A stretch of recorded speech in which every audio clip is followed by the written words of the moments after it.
ఉత్తరప్రదేశ్లోని ప్రయాగ్రాజ్లో మహాకుంభమేళా కొనసాగుతోంది. ప్రస్తుతం ప్రపంచంలోనే అతిపెద్ద ఆధ్యాత్మిక సమ్మేళనం అయిన ఈ మహాకుంభమేళాకు ఇప్పటికే 10 కోట్ల మందికి పైగా భక్తులు పాల్గొని పుణ్యస్నానాలు చేశారు.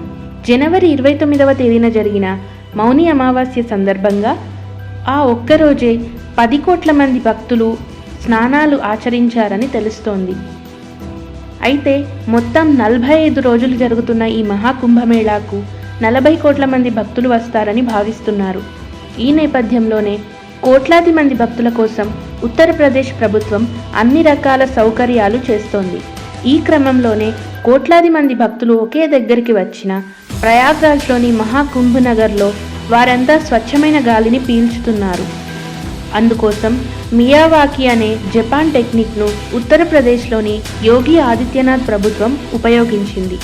అయితే ఈ మహాకుంభమేళా కోసం యోగి సర్కార్ 2 ఏళ్ల క్రితమే కసరత్తు ప్రారంభించింది.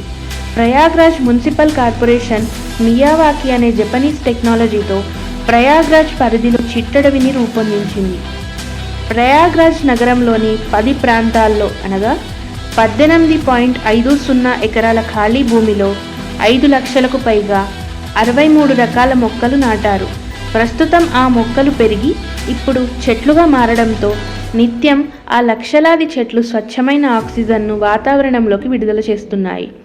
ఇక ఈ మియావాకి టెక్నిక్తో లక్షలాది చెట్లను పెంచడంతో అది సాకారం చేయడానికి ప్రయాగ్రాజ్ మున్సిపాలిటీ దాదాపు 6 కోట్లు ఖర్చు చేసింది.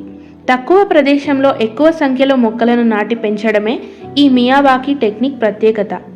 ఈ ప్రాజెక్టులో మర్రి, రావి, వేప, చింత, ఉసిరి, రేగి, వెదురు తదితర 63 రకాల చెట్లను పెంచారు. ఇక ఈ లక్షలాది చెట్ల నిర్వహణ కాంట్రాక్ట్ను 3 ఏళ్ల కాల వ్యవధికి ఒక కంపెనీకి ప్రయాగ్రాజ్ మున్సిపల్ కార్పొరేషన్ అప్పగించారు.